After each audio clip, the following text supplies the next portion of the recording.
નમસ્કાર વિદ્યાર્થી મિત્રો, ધોરણ 9 વિષય હિન્દી વ્યાકરણ વિભાગ એમાં આપણે જે શુદ્ધ અને અશુદ્ધ વાક્ય વિશે भाषा में वर्ण, शब्द तथा वाक्य आदि के प्रत्येक स्तर पर कुछ ऐसे नियम होते हैं जिनमें भाषा का एक मानक स्वरूप बनता है, जो मानक स्वरूप में से भिन्न है वह अशुद्ध है। जो उचित शब्द जहां पर रखना है वो शब्द उसकी अपनी जगह पर ही होना है। अगर उसकी जगह बदल देते हैं तो वाक्य में अशुद्धि आ जाती है, वह अशुद्धि है। वाक्य रचना की अशुद्धियों का मुख्य कारण होता है व्याकरण के कुछ नियम हैं जिन नियमों का पालन न करने से हमारे वाक्य में अशुद्धि आ जाती है।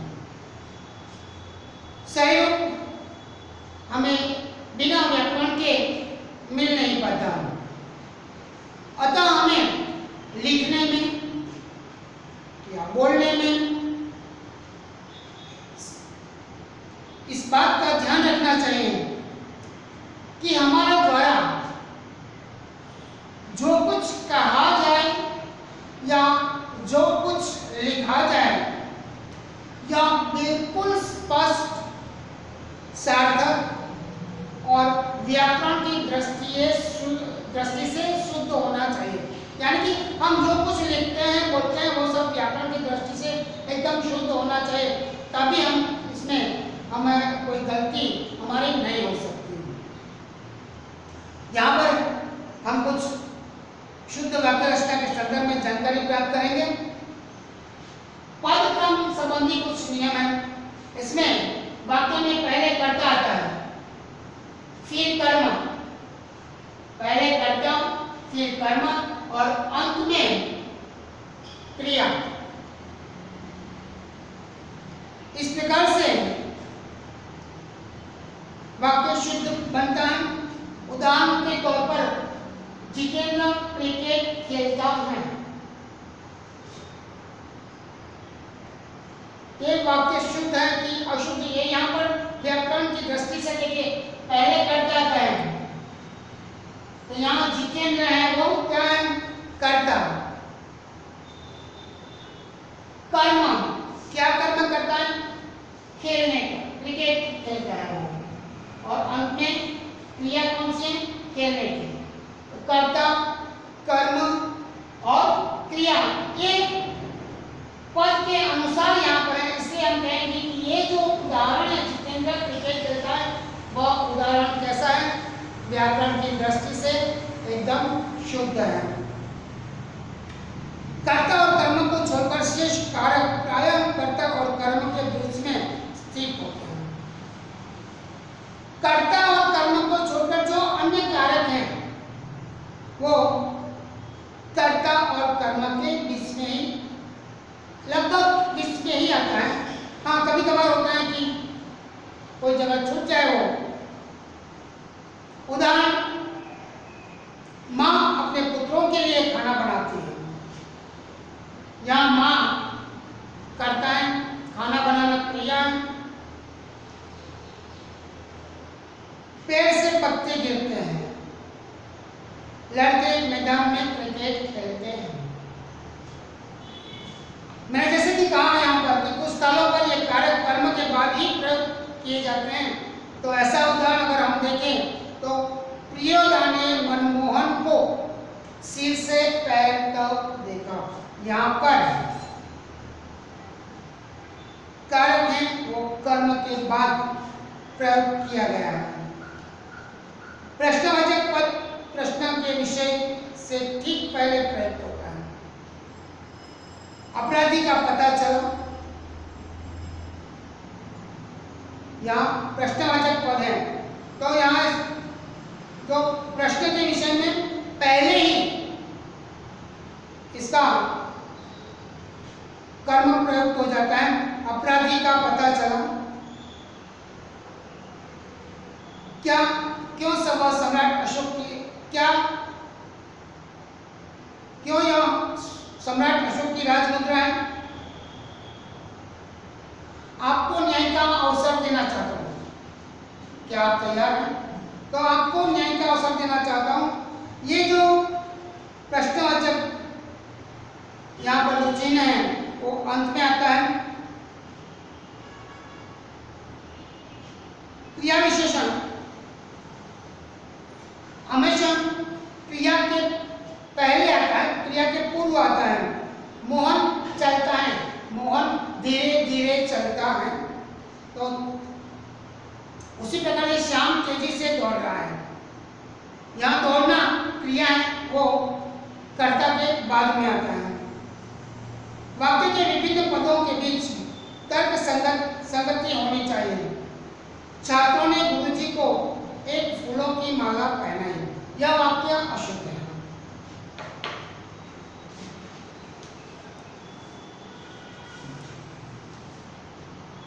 यहाँ पर छात्रों ने गुरुजी को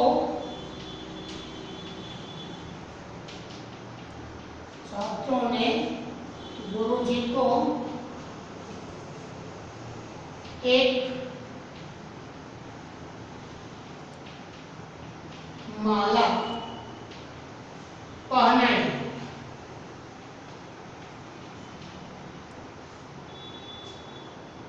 यह वाक्य अशुद्ध वाक्य है।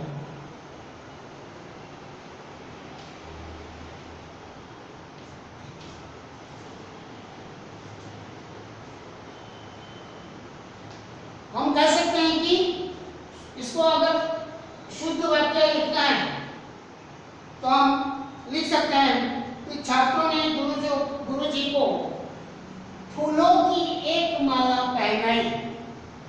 छात्रों ने गुरुजी को फूलों की एक माला पहनाई।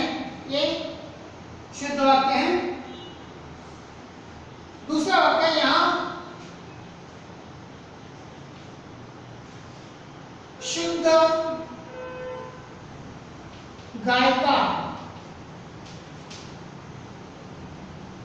दूध मिलता है।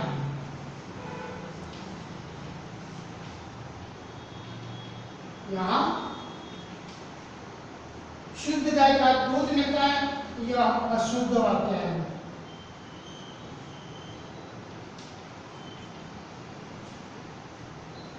हम कह सकते हैं कि यहां गाय का शुद्ध घी या शुद्ध दूध मिलता है, ऐसा कह सकते हैं। इसे वाक्य शुद्ध कहेंगे। यहाँ शुद्ध गाय का दूध मिलता है, वह ऐसी जिसके जगह गाय का यहाँ शुद्ध दूध मिलता है। गाय का शुद्ध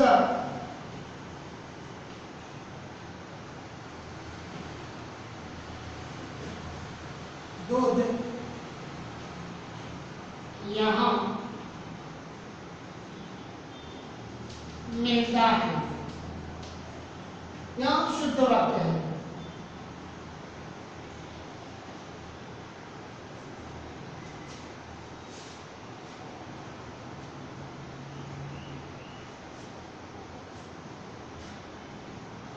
न, ना, नहीं, यानी कि न या नहीं का नकारात्मक अर्थ में प्रयोग क्रिया से पहले होता है।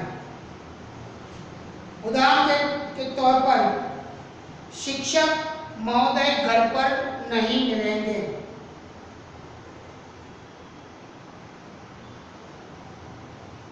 अर्थात जो नकारात्मक अर्थ में जब वाक्य प्रयोग किया जाता है तो क्रिया से पहले ही न या नहीं होता है। शिष्य क्षमा नहीं मांगेगा। जब न लगाया जाता है तो आग्रह के लिए न अव्यय का प्रयोग अंत में होता है। अगर कुछ किसी को आग्रह करते हैं तो आग्रह के लिए न जो अव्यय का प्रयोग करते हैं तो वाक्य में अंत में होता है। जैसे किसी को हम आग्रह करते हैं कि चलोगे ना, इसका मतलब है कि आप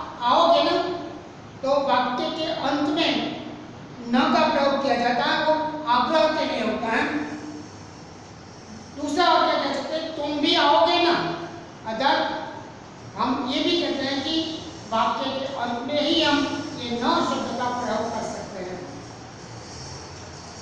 अन्वय संबंधी कुछ नियम है इसमें। अन्वय अर्थात मेल या अनुरूपता। वाक्यों के पदों की क्रिया का उसके लिंग, वचन, काल और पुरुष के अनुरूप होना अन्वय कहलाता है।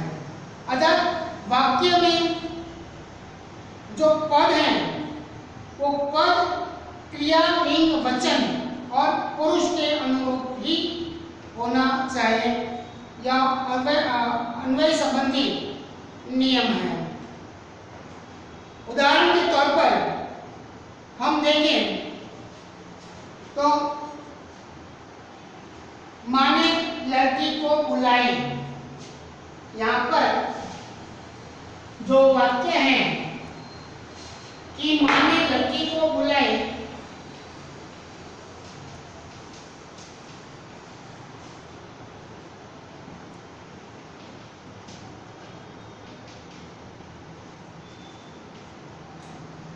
सही क्या होगा? माँ ने लड़की को बुलाया। माँ ने लड़की को बुलाया, ये सही है और यहाँ पर गलत है।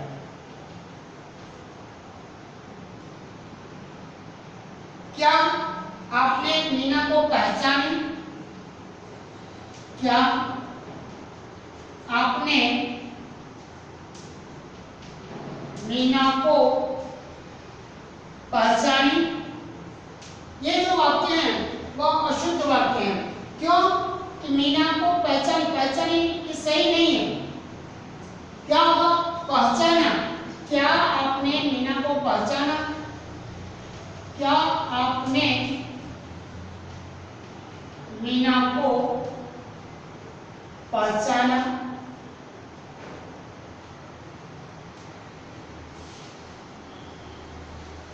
तो ये इस प्रकार अन्वय संबंधी नियम लागू होते हैं। इसके भिन्न भिन्न उदाहरण आते हैं। राम, लक्ष्मण और जानकी वन में गए। गाय और बैल चर रहे। राजा और रानी नगर में गए। जंगल में भालू, शेर और लोमड़ी रहते हैं। ये भिन्न भिन्न लिंगों की दो या इससे अधिक व्यक्तिवाचक या जातिवाचक संज्ञाएं हैं। यहाँ राम, लक्ष्मण और जानकी ये अलग अलग लिंग हैं। जानकी स्त्रीलिंग है, राम लक्ष्मण पुल्लिंग है। यानी कि दो या अधिक व्यक्तिवाचक या जातिवाचक संज्ञाएं एक वचन में जब आता है तो क्रिया अक्सर पुल्लिंग में बहुवचन में आ जाती है। यदि कर्ता का लिंग अज्ञात हो तो क्रिया पुल्लिंग में प्रयुक्त। अगर जो कर्ता अगर क्रिया का करने वाला कोई अज्ञात व्यक्ति है तो वहां पर उस क्रिया को पुल्लिंग में ही बताया जाता है। जैसे कि तुम्हारा खर्चा कौन चलाएगा, तुम्हारा खर्चा कौन चलाएगा। तुम्हारा मतलब सामने स्त्रीलिंग या पुल्लिंग वाली व्यक्ति नहीं मानो तो वहां पर हम पुल्लिंग का इस्तेमाल करेंगे। अदर अर्थ यानी कि सम्मान देने के लिए एक वचन कर्ता के लिए क्रिया कई बार बहुवचन में प्रयुक्त होती है। गांधी जी महान नेता थे। इस प्रकार आंसू, दर्शन, दान, प्राण, लक्ष्मण, समाचार, हस्ताक्षर, होश, ओठ, बूंद, लोग आदि शब्दों के साथ हमेशा जो क्रिया है वह क्रिया बहुवचन में ही प्रयुक्त होती है। जैसे कि उसके आंसू रुकते ही नहीं। आंसू यहाँ पर पुल्लिंग बताया गया है, उसके आंसू रुकते ही नहीं। मेरे प्राण संकट में आ गए, यहाँ पर भी पुल्लिंग है। विवाह के शुभ समाचार मिले। लोग तो बात बनाते रहते हैं। ये जो सारे शब्द हैं इसमें क्रिया बहुवचन में प्रयुक्त होती है।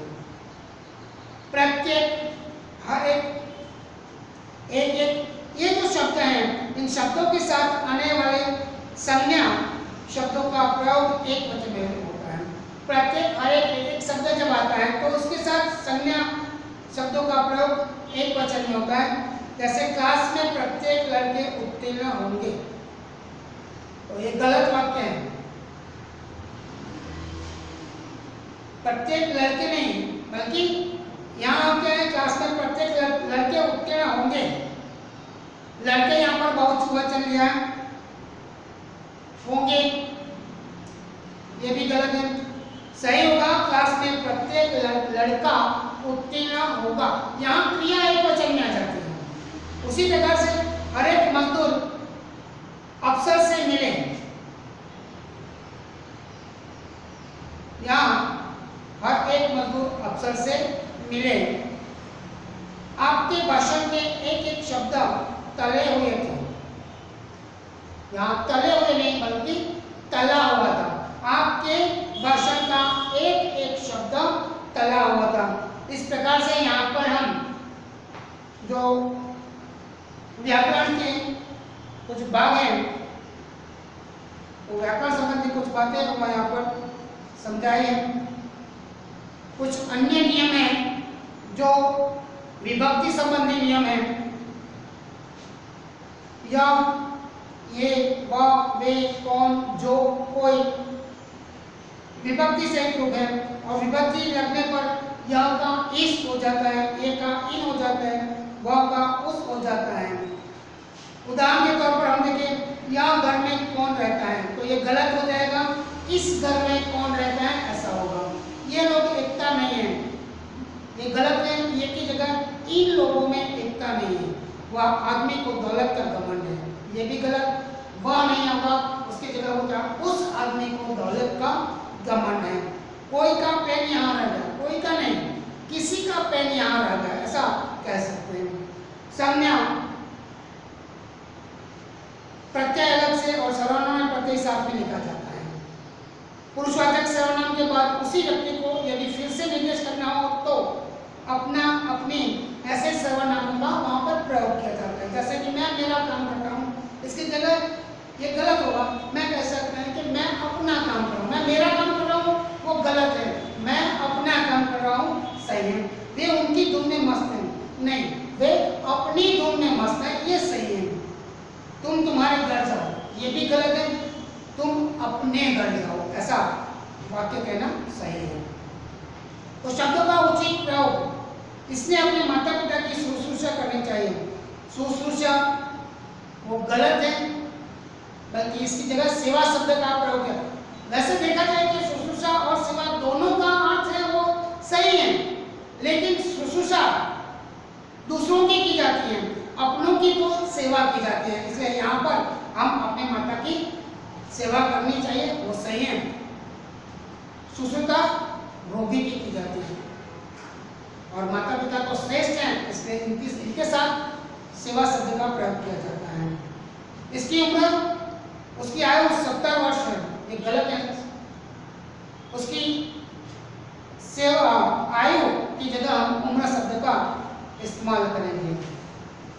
उसी प्रकार शब्द का निरर्थक प्रयोग करना नहीं चाहिए। एक ही भाव को दो बार कहने से वाक्य अशुद्ध हो जाता है। मात्र केवल छात्रों के लिए ये अशुद्ध है, केवल छात्रों के लिए ऐसा कहना ही शुद्ध है। इसलिए इस प्रकार से हमें अन्य उदाहरण देखकर लिखने हैं। यहाँ पर ये शुद्ध और अशुद्ध वाक्य के बारे में यहाँ ये चैप्टर है हम पूरा करते हैं।